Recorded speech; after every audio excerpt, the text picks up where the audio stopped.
I was recently reminded of a great moment in my little drumming career.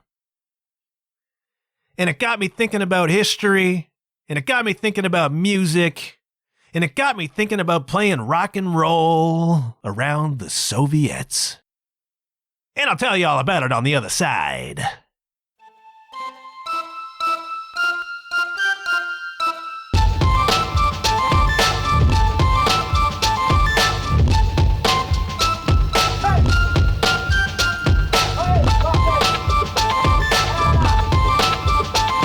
Hello, you're listening to the John Huff Podcast.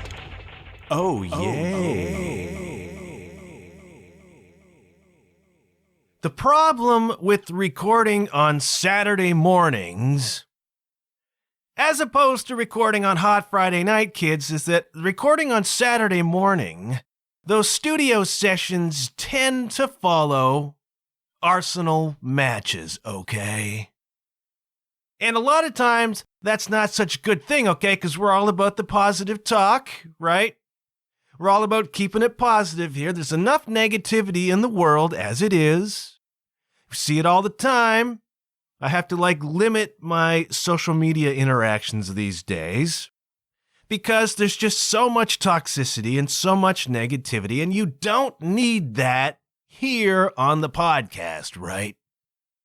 So I try to come at you with a positive vibe, positive talk, being uplifting. And then trying to do that after an Arsenal match can be really, really difficult, man. Because if there's one thing that the Arsenal specializes in, it's blowing off their toes, man. And the biggest opponent Arsenal ever faces is Arsenal themselves. And I'm recording this after having watched yet another in a long, long series of comedies of errors, which cost the Arsenal points again. And you build up kind of a tolerance. You build up sort of a complacency over years, right? A complacency over years when you watch your team just shoot itself in the freaking foot. Blow its proverbial toes off, man. And you get kind of numb to that, but it reaches a breaking point, okay? And every now and again, it happens, and sort of the collective angst just pops, And today is one of those days, not unusual in the recent legacy of Arsenal, to watch them dominate a team, go up early, miss sitter after sitter, and should have the game put away 3-0 by halftime. They don't. And then to give away just a Keystone Cops kind of goal that you sag, man. You just begin to sag, The air goes out of you as you just watch Arsenal do Arsenal again. And you think, surely by now they're running out of ways to do this. Surely they're running out of ways to blow their own feet off. And then they just come up with another one, man. And then later in the game, there's a stone cold penalty that for some reason is not given. It's a clear handball. It's obvious. Not given. And then at the end of the match, when they finally decide to start playing again, there's a couple of blocks off the line and somebody hits the freaking post and then they blow the whistle. And, if it was a week ago or 3 weeks ago, the Arsenal fan base shrugs because we've seen this before. But there's an accumulation, man. It's like a sneeze. It's like a sneeze, kids. And then one of these games that normally you would shrug your shoulders about because it's freaking Arsenal, it just gets you. It just gets you in the anger zone, man. And it hits you. And so it can be hard to record one of these podcasts post-Arsenal. Had to take a step away, kids. Had to pour some Kahlua in my coffee. Just to deal, man. Just to get me back on kind of an even keel, Now, I'm on a spirit quest, okay? I haven't been shy about that. Me and spirituality goes back a long way. That is not new. But since the COVID, it's become kind of more urgent, man, And spirituality has kind of come front and center. I've had to face some stuff. I've had to deal with some stuff. I've had some adventures in anxiety. I've taken that as a call. The fall is the call, kids. Someone trying to get my attention, something beyond the ether trying to get my attention. So I'm trying to dig into that. And I'm reading a lot of Hindu texts, and I'm reading the Tao, and I'm reading Ram Dass, and I'm trying to come to an understanding of a world beyond what I can see. And I'm beginning to think that sports, in particular supporting Arsenal, is a great spiritual testing ground, okay? Because if it's about letting go of your attachments, if it's about being okay with what is, then having to deal week in, week out with the comedy of errors that is the Arsenal Football Club, that's a good training ground for letting go of your attachments, letting go of your anger, focusing on what's important, what you can control and what you cannot. And it doesn't help that your Canadians can't beat their freaking grandmothers, and my fantasy hockey team is a disaster. I need some Kahlua in my meditation. Can you meditate on the Kahlua? If the biggest problem you have is that your teams suck and your fantasy hockey team is a disaster, you're leading kind of a charmed existence, okay? But sometimes you gotta blow off the steam, man.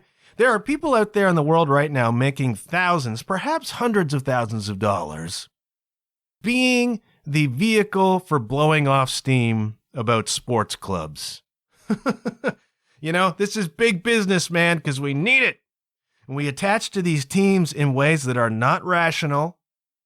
It goes back 100,000 years to the tribe and all that stuff, but there's no point in following a sport without having a team.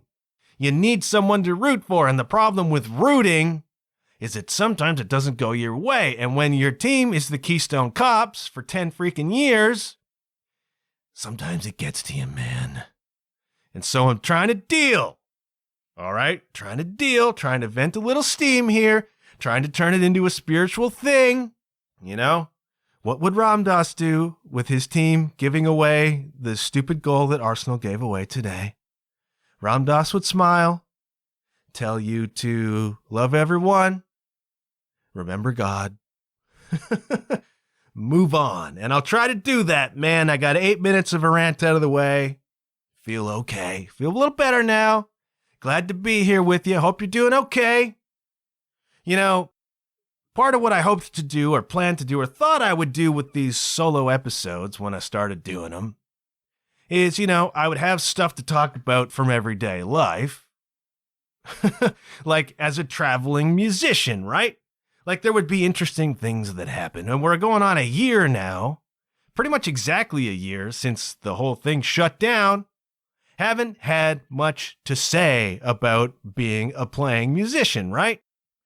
Haven't been on the road, haven't been playing shows, haven't been doing much. And so what I have to do as a compensation, in order to have something to talk about here, is look back kind of through my older stories. And, Facebook served up another good one over the past couple of weeks that's worth talking about when I saw in my memories that the former Hiroshima Hearts band 5 years ago, 2016, kids, remember back then? Remember that generation? Remember that era? Back before the COVID? In the future, are we going to have to demark time? Like we have BC and AD? Is BC going to be changed now to before COVID? Like time begins in 2020 now, the new world we live in? I don't know, man. But back in 2016, Hearts were going strong, working hard, man. And there was a contest from the local classic rock radio station called the Made in London contest. And what happened was I don't know how often this went, maybe every quarter, something like that. You have a competition and you submit a song, right? And then there would be like a big online vote. And you could win, if you won Made in London for that round, a whole bunch of free freaking recording time at the EMAC Studios, which is a super duper high-end professional studio here in the area. Love the EMAC. And so Hearts entered this thing, I think, a bunch of times before finally in 2016, it came our turn, and they voted for us, kids. And I want to thank you if you were one of the people who voted for Hearts back in the day, 2016, made in London. We won that freaking thing, and so we got to go into the EMAC. Beautiful studio, really great, legendary Canadian studio. And we laid down 5 tracks of what became the Bone Music EP, all right? Do you own a copy of the Bone Music, kids? It's a fun EP, and we were really pleased with it. We're really happy with it, and it was a mark of, I don't know, satisfaction for the band, of recognition for the band that we won this thing, and then we put together what we think is a really cool EP. And it's still out there, and you can find it. But the point here today of that memory for me is the Bone Music itself. Now, do you know about Bone Music? Not the Hiroshima Hearts EP, cool as that is, but actual Bone Music was a thing. And it's time for a history lesson, kids, all right? Bone music refers to this phenomenon of pressing music onto old, discarded X-rays. X-ray vinyl, I guess. I don't know. But back in the 50s and 60s, in your former Soviet Union, you couldn't get your hands on the American rock and roll music, okay? That stuff was banned.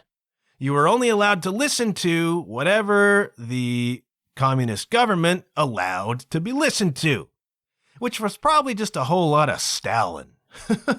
Here's another speech by Stalin, kids. And I don't know, that was your Friday night radio. But they figured out, geniuses that they were, that you could actually press music onto old X-rays. So they would go dumpster diving outside the medical clinic, you know, and they would find these old X-rays, and they could actually, they had something like a reverse gramophone, something that actually etches tracks into vinyl. And they would take these square X-rays and, you know, there was like a template of a circle, a 7-inch or whatever, and they would cut around it, and they would have these raggedy edges, but they could actually put grooves in it. And some of them weren't great, but you could hear the American rock and roll music because they would press them. And this was an extremely dangerous and extremely underground thing to do, man. You do not mess around with the communist government, okay? You know? This is not like bootlegging kind of crappy VHS tapes down in the corner. This is like you don't do stuff that's going to annoy the communist government because they had things like gulags, kids, all right? This is not probation and a slap on the wrist. This is you're gone for 20 years and may never be seen again. For listening to Elvis records or the Beach Boys, or if you could get them, the Beatles. And so this was a whole underground thing, right? In the 50s and 60s in Soviet Russia. And so when we were putting the Bone Music EP together, I believe it was Tyler, the guitar player, who came in and was like, I heard about this concept called Bone Music. Why don't we call our record Bone Music? Because we didn't have a title for the thing, you know? And then when we got into the history, Tyler's a history guy, I'm a history guy, Mike the bass player was a history guy. So it followed, you know? It followed our interests to take this kind of cool story and wrap our EP up in that. Because, you know, it's not all that different being an independent band here in the 2000s, trying to find ways to get your music in front of people, you know. You have to take on kind of an indie underground work ethic, you know. And there was a correlation for us between scrabbling together these Bone Music records in the 50s and us trying to get our record together. You know, there was an independent, there was an ambitious work ethic behind it. There was a bit of hope, a bit of spirit. And we found a correlation between our record and those records, a kind of kinship, kids. And Bone Music's kind of a cool title, man. And so we put the record together and we got our hands on an X-ray, which formed the cover. Pretty cool, man. Looks cool. Looks like a rock and roll record. And it was a rock and roll record, kids. And it is a rock and roll record. And you can hear it out there on the interwebs, all right?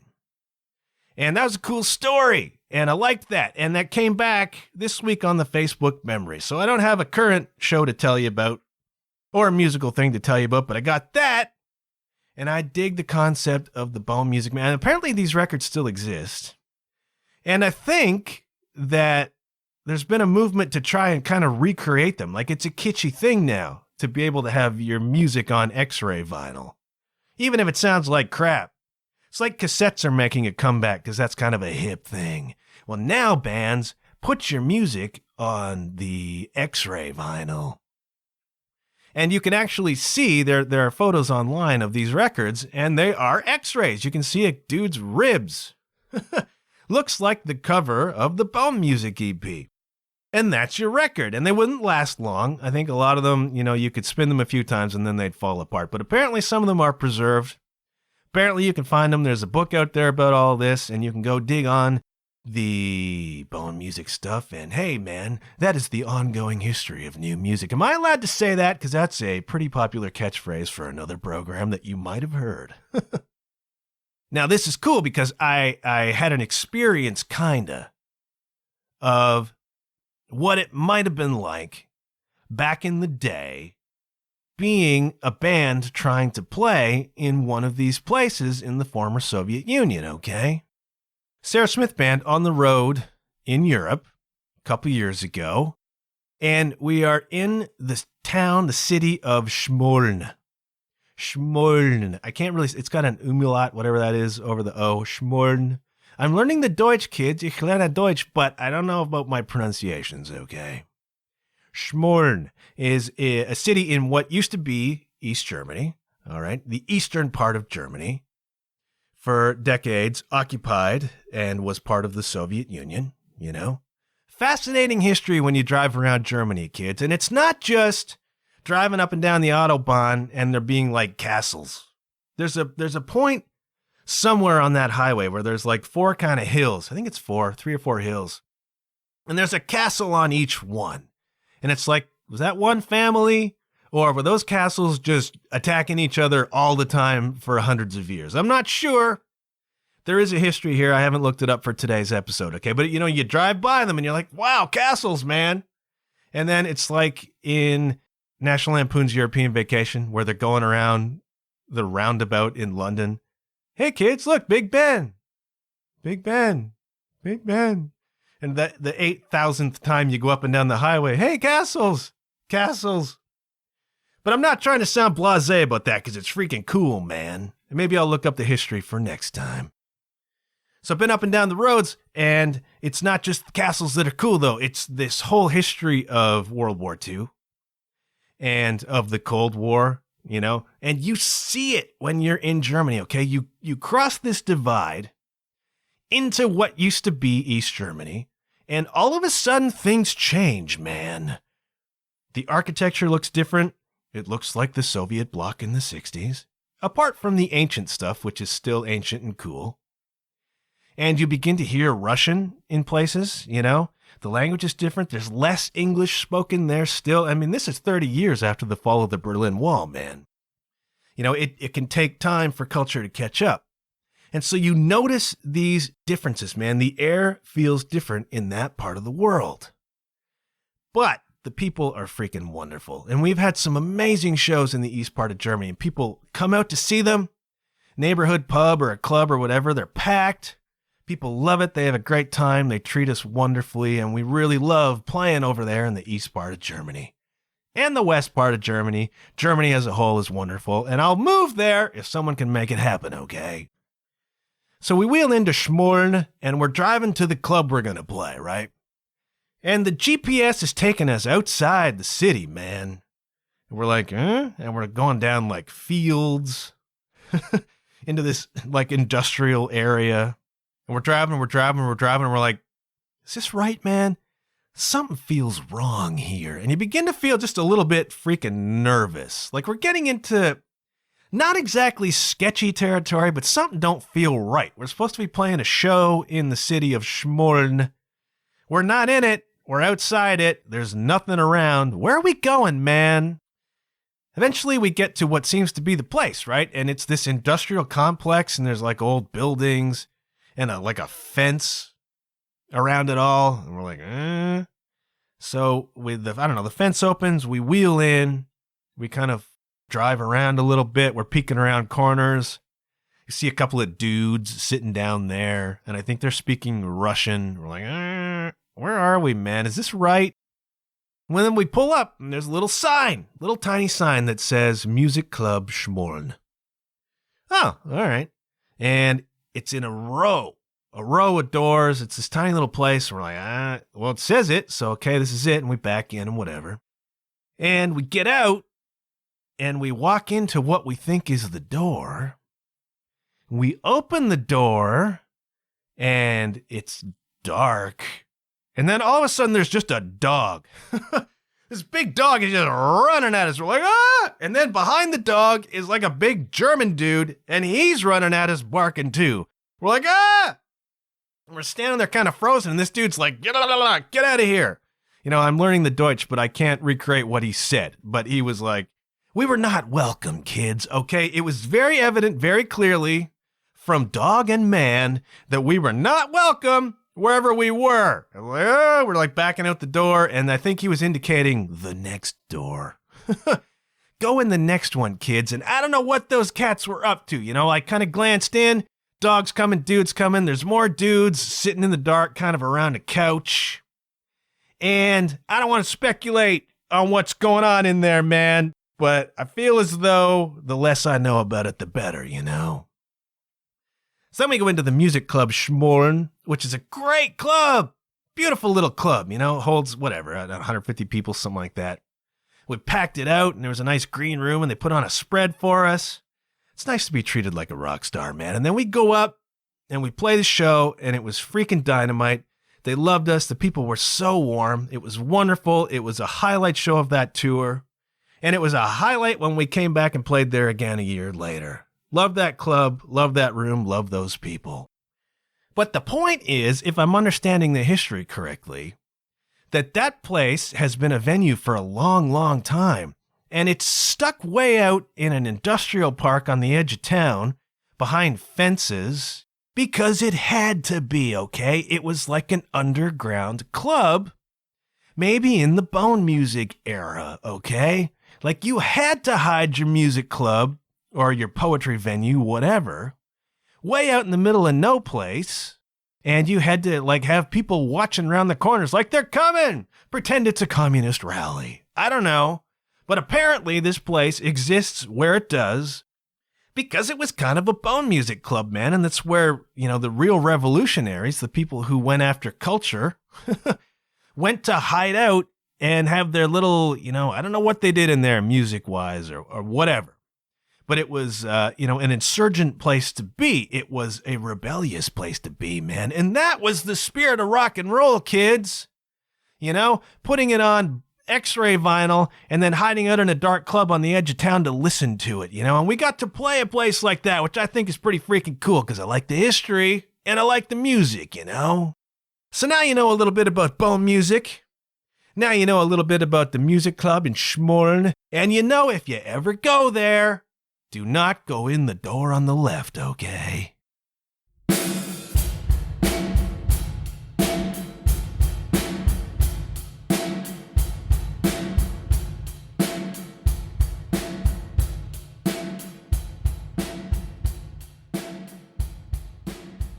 All right, I got a couple of orders of business, a couple of quick notes on the agenda to take care of before we get to spinning what I think is a really terrific record that I think you're going to like, kids.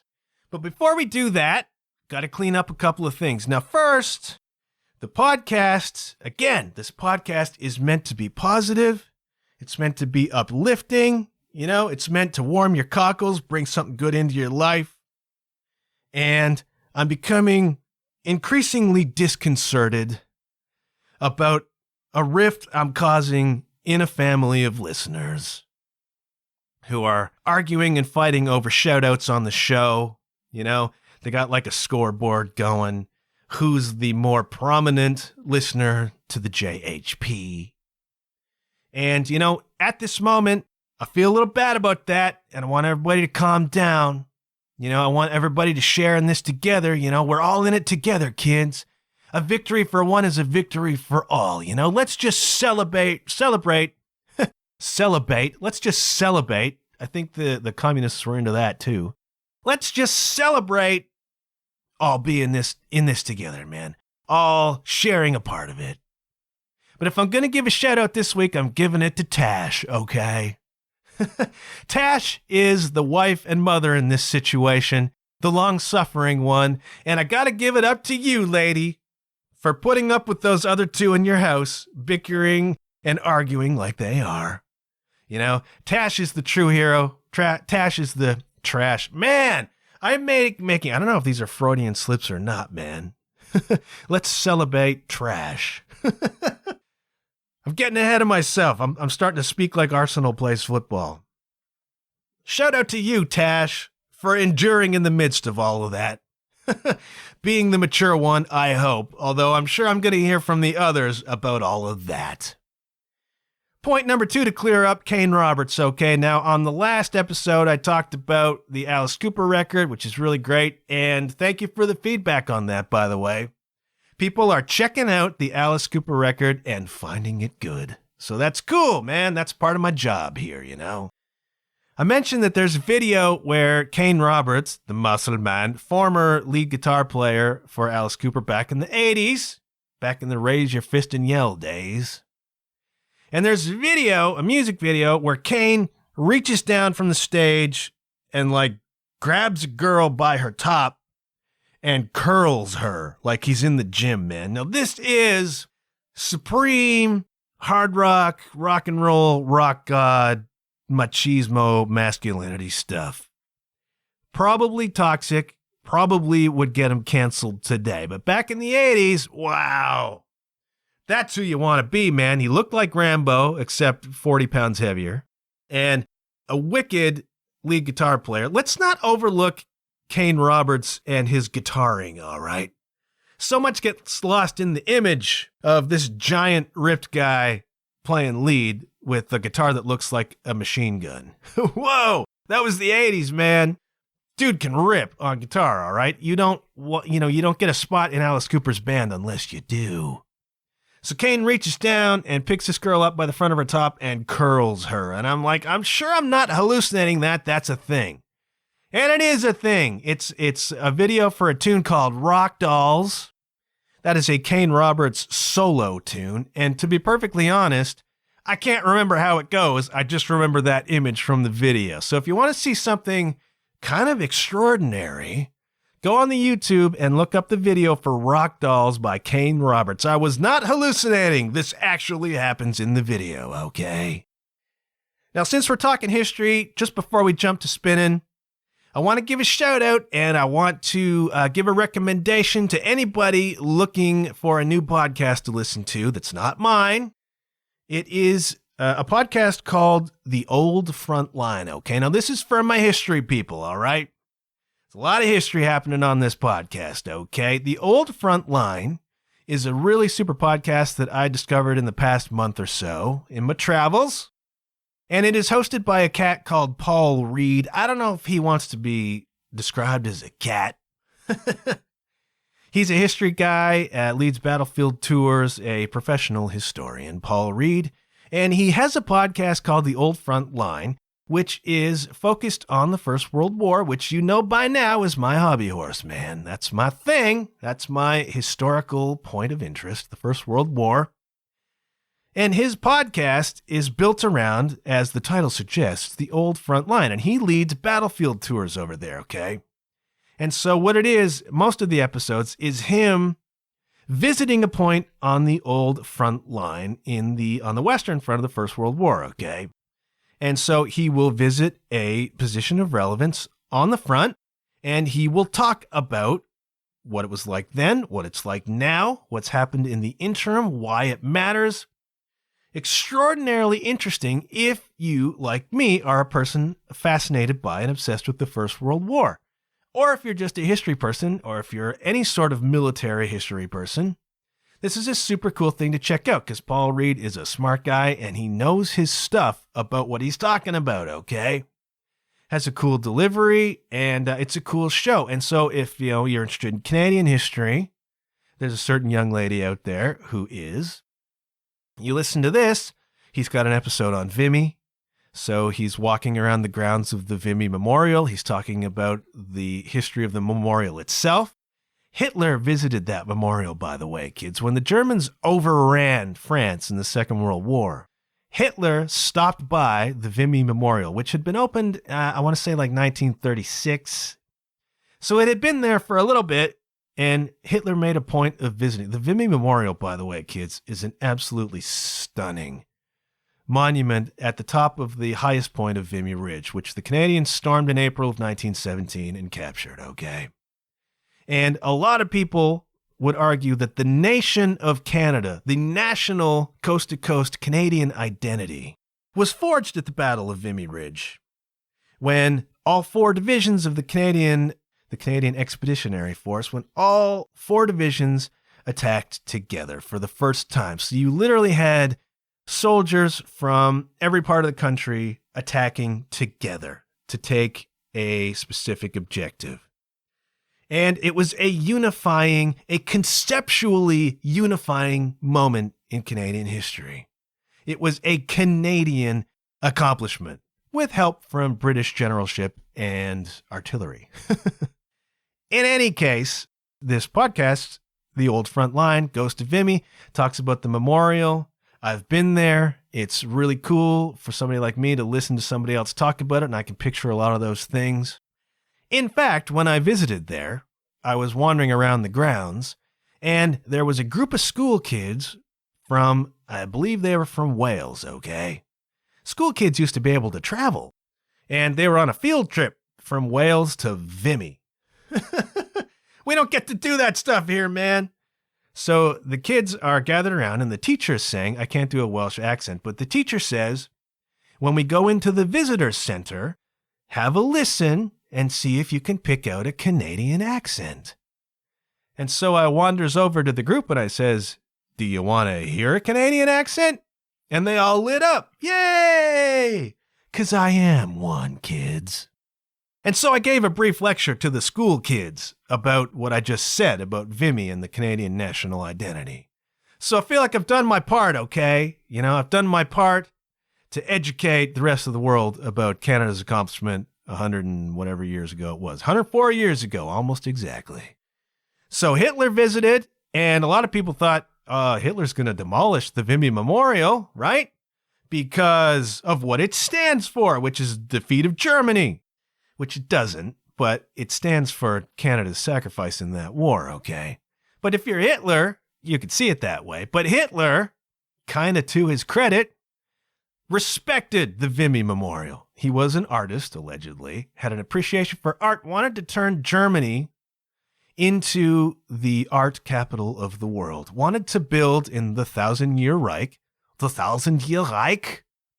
He wanted to build that into the most culturally profound and beautiful civilization that had ever existed. The cultural part of that's going to be a little bit screwy, but he had an appreciation for art, and he had an appreciation for this monument, and he had an appreciation for, this is weird, but he had an appreciation for the other side in that war. The whole Nazi thing was not about the other side beating them. That was the point. They felt like they were never beaten in battle. When the surrender was signed, they were still in enemy territory, holding the line, right?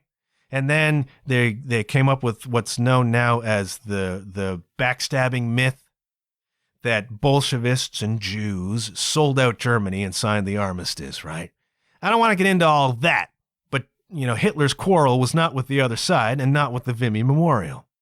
And all I'm saying is that if you're interested in this kind of history, go listen to the Old Front Line podcast. There's one about Courcelette, where the Canadians distinguished themselves in the Battle of the Somme in 1916. And there's one about Passchendaele. And there's all of these compelling topics about the Western Front and more widely the First World War. So if you're into that kind of stuff, and I know some of you are because you've twigged to the other history I've talked about, go check out the Old Front Line podcast, okay? Now, if your thing is more, I'm interested in rock and roll, Well, you're going to want to stick around for this segment of Spinnin', kids.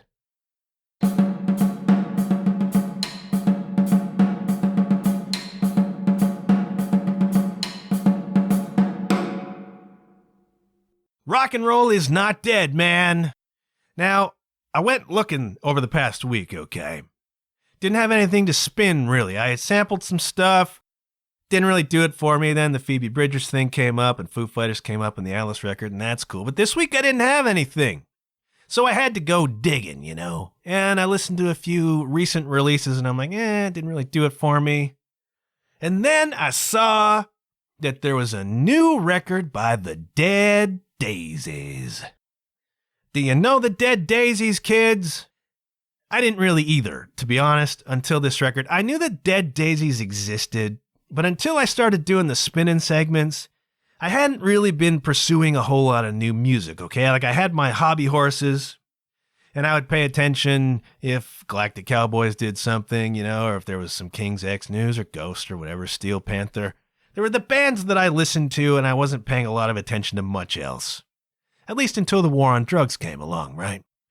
Now I'm hearing new records, and that's cool. And so I had to go look for one this week, and after a couple of misfires, I stumbled upon the Dead Daisies. Now, I've heard of this band, but I didn't pay much attention because, as I said, I wasn't really pursuing new music. So I dig into the Dead Daisies, and I put on the new record, Holy Ground, and holy cow, kids! Rock and roll is not dead. Now, the Dead Daisies are a collective, okay? This band's been around for a while. They put out a bunch of records. In various iterations, they are a collective. So this dude, I'm paraphrasing, this is how I understand it. There's this dude in Australia, David Lowy, and he used to play in bands and whatever, and it didn't quite go. And then he went into business or whatever and became like a super rich cat and put together this collective called the Dead Daisies and started bringing in folks you've heard of, okay? Started bringing in rock stars and started playing with them. And putting out some cool records, it turns out. I never bothered to listen, even though I'd heard of some of the names, you know, John Corabi and Brian Tichy and Dean Castronovo and John Tempesta and some cats you've heard of, man. Some folks who have played with people. And okay, that's cool. But I never listened. And so, you know, it's a goal maybe. Get yourself super rich and start buying up these cats to play with. And then they put out great records and they're playing big festivals and they're doing the thing, the Dead Daisies. And so the current iteration of the Dead Daisies lineup is David Lowy with Doug Aldrich, you know, who you will know from Whitesnake, and Dio and House of Lords and a bunch of other bands, killer guitar player.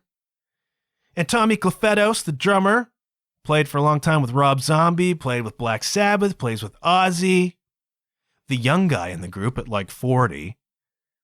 And of all people, the great Glenn Hughes, man. The new iteration of the Dead Daisies features Glenn Hughes. You know Glenn Hughes, man. Played with Sabbath, played with Deep Purple, played with a bunch of people. Amazing rock and roll voice, lived the rock and roll lifestyle, and it hurt him in a lot of ways.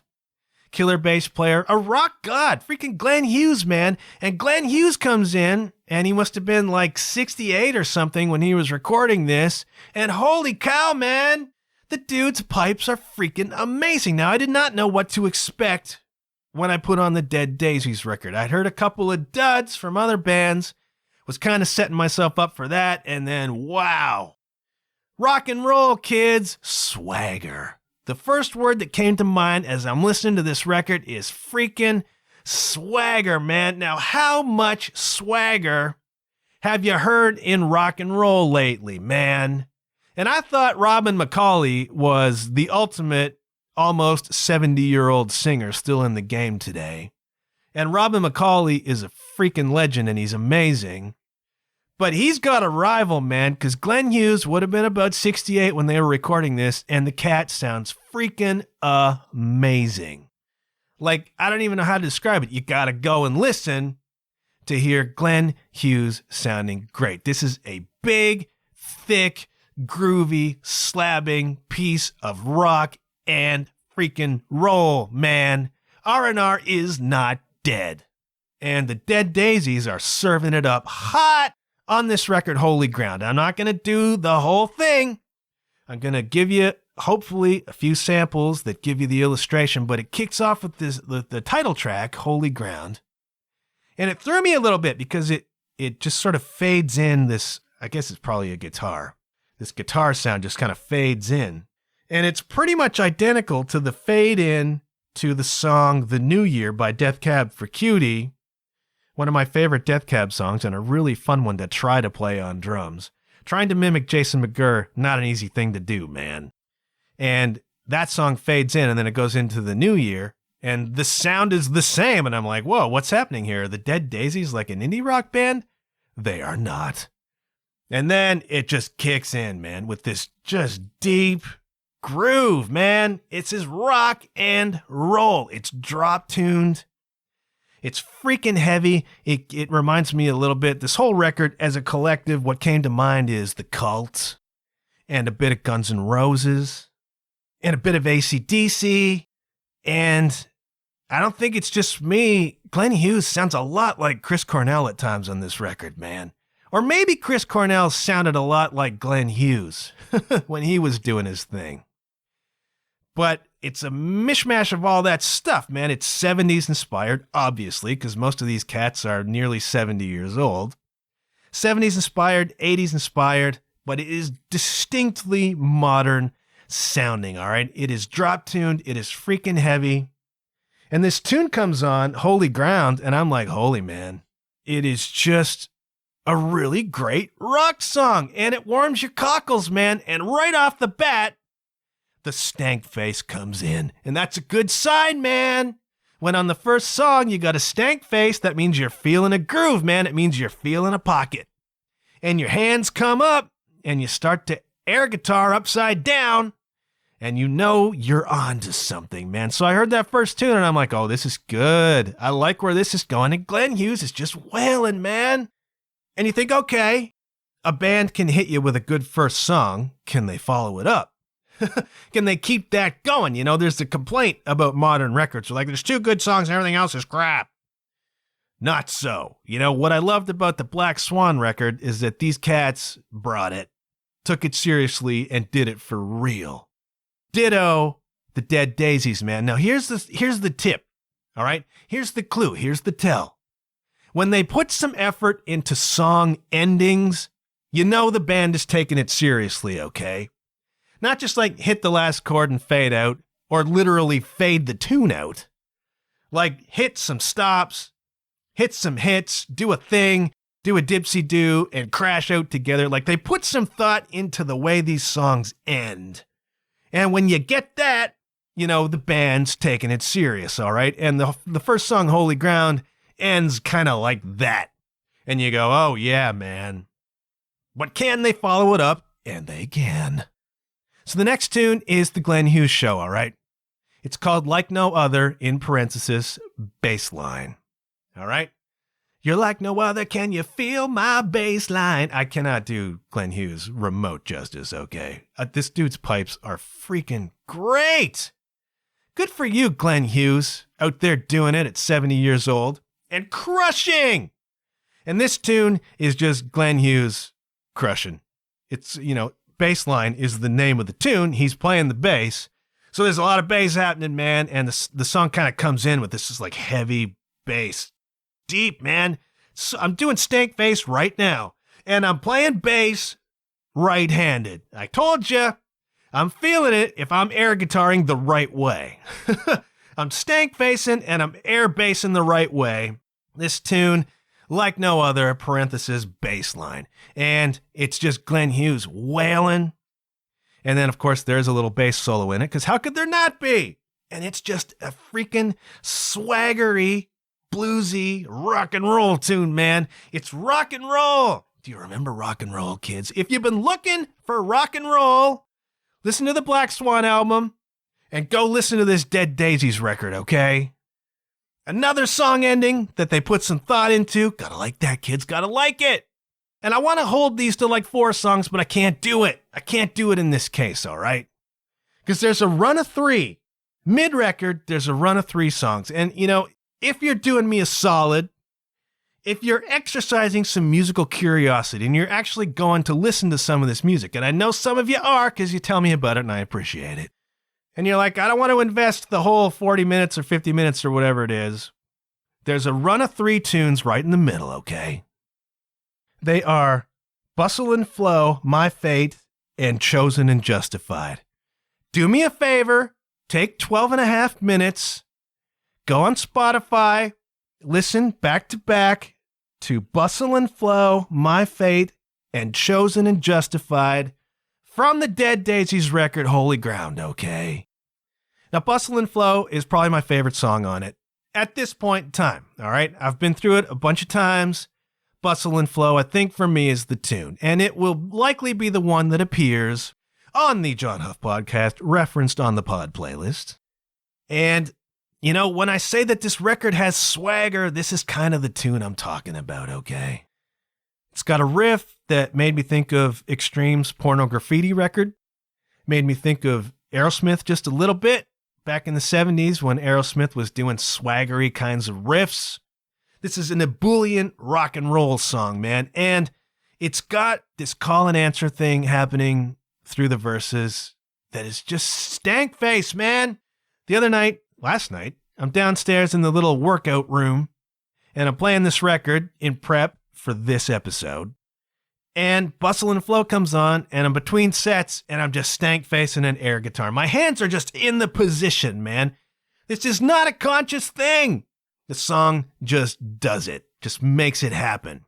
So sings a line of lyrics, and the guitar answers, sings a line of lyrics, and the guitar answers, and it's got this groove, man.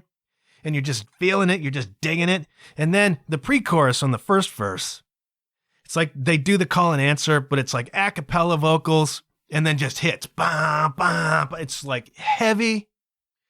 There are riffs on this record. Hold on to your hats, kids. Sit down, strap yourselves in place.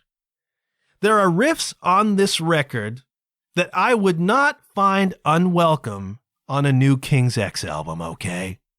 Now, what higher praise can I give you than some of this stuff would sound cool on a new King's X record? Now, if you listen to the X, you get what I'm talking about, all right? Drop-tuned, really groovy, all right? Heavy and groovy. That's this record. And Bustle and Flow is just such a great tune, man. Great guitar solo. You know, Doug Aldrich, what can I say? Dude is a legend, killer player. It's got a Guns N' Roses vibe. It's got this 70s kind of vocals, but Glenn Hughes just sounds so freaking good. And that is Bustle and Flow, man. And you're like, oh, dude, this is killing it. The first tune, Holy Ground, we get the Bustle and Flow. It's like, oh, man, bass line, bunch of good songs happening. And Bustle and Flow ends, and then it goes into My Fate. And, oh, man, this is just swing your hair stuff. This is slow, drop-tuned, groovy, man. The freaking riff is so heavy. And the production is great on this album.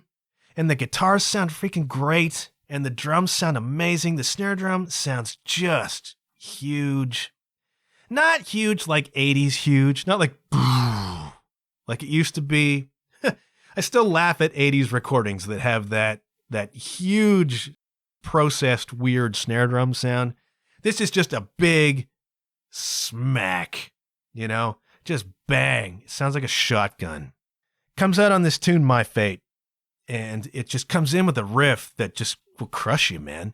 It's just like a weight on you, just bang. But you have to move. You must move. But then it does, you know, it comes out of that riff into like a more quiet, more gentle kind of verse thing, you know? Sets you up. Dynamics are important, kids. You're out there, you're an indie musician, you're trying to get your rock band off the ground. Think about the way your songs end. Think about dynamics. Get some whoa-whoas in there if you need them, okay? So this tune drops from that super heavy riff that brings it in into these kind of gentle verses, you know, sets you up. You know it's setting you up. And then it just goes into the big chorus, and it's Soundgarden. I think it's Soundgarden, man. Like Soundgarden in the early days of Soundgarden, because Glenn Hughes sounds so much like Chris Cornell on this tune, right? And it's amazing. It's great. And then after the chorus, it's just back into that big banging, grooving riff, man. It's violent. It's rock and roll. It's rock and roll as it should be, man. And it sounds cool, and My Fate is awesome. And then the third song in the triumvirate, in the trifecta, in the trinity, is Chosen and Justified, which is just a big rock song, man. I get vibes of Airborne on this record. Simple rock and roll riffs. Not exactly 3-chord, but hints of 3-chord, you know what I mean? It's just a swaggery, snarly, in-your-face, stank-face rock and roll album. You must move. And Chosen and Justified just completes that trifecta. And those 3 songs give you the flavor, man. You don't even have to listen to Holy Ground and the bassline tune. You can put on those 3 and you get the vibe, man. Serious drop tunes, really groovy rock and roll with great vocals and great guitar work, man. But I'm going to point out one more, which is the closing track, which is begins at least as a ballad called Far Away, okay? And when I talk about dynamics, I'm talking about sequencing too, all right, kids? We talked about sequencing before. It's how you position the tunes on your record, okay? And to be honest, by the time we got to the end, which is Far Away, I was thinking we needed a change of pace. We needed a change of tone, and the Dead Daisies duly delivered. So the last tune is like a 7-minute kind of epic. It's a bit prog, but it comes in gentle, super dark, man. Super dark. And it's emotional, you know, and it's just like a trippy kind of spacey thing. Very dark, and you lean back, you kind of lean into it, and you're like, yeah, okay, man. And then it goes through all these changes. It's a prog tune, man, and by the end, it's banging, right? It begins kind of slow, and it's like double timing at the end, you know? And I'm not going to say a whole lot more about that, except it's one of those tunes that's a ride. Takes you on a little ride through tone, a little ride through vibe, you know? It takes you to places, and you just sort of sit back and you absorb this tune. And it's a great album closer, you know, because it just changes the dynamics. It changes the intensity. And these guys have been banging you in the face for like 11 songs. Just sludging deep, drop-tuned grooves, man. They've been punching you around, and Glenn Hughes has been wailing over top of it like it's 40 years ago. And then they get to the last tune, Far Away, and they just ease off, man. They just take you on a bit of a gentle, dark kind of ride, and then the intensity ups and ups and ups, and you can feel it's coming. And then they slam their way out, and then they take a freaking bow. And they should take a freaking bow, because the Dead Daisies have dropped a really great rock and roll record. And if you like the Black Swan thing, and if you like the Alice record, and if you've been pining out, kids, if you've been pining for some heavy rock and roll in your life that's still melodic, give you the stank face, make you move, I am recommending Holy Ground by the Dead Daisies, okay? Great record. Go check it out. Let me know what you think, all right? I'm going to sign off because my voice is gone. It's been somewhat compromised by yelling at Arsenal a couple hours ago. Want to thank you, as ever, for tuning in. Want to thank you for dropping me a line and letting me know that you're tuning in. I very much appreciate that. Give me your feedback on this episode. Let me know if there's stuff I should listen to. Going to keep saying, please give me a rating and review. It really does genuinely help the show find an audience. If you could do that for me, I would appreciate it. Hope you're doing all right, you know, mentally and all that stuff. Times have been difficult. I know that. I talk to people. I can't give you any advice except put on some good music, man. Listen to Ram Dass lectures.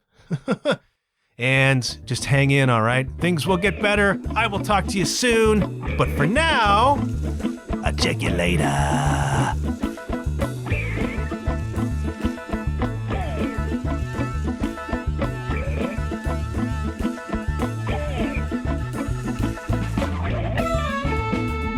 Thank you once again, gentle listener, for taking in today's show.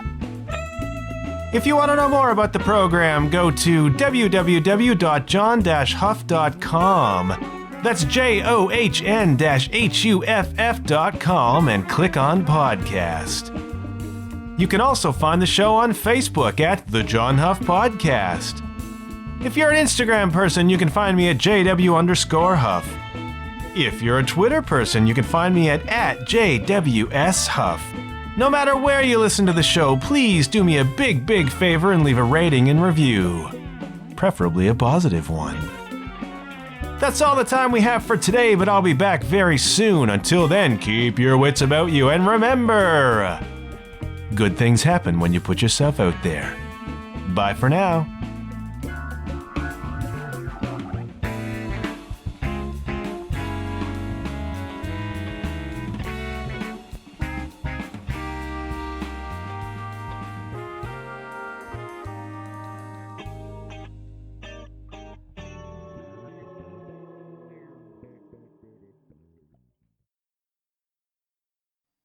Haven't I said enough already?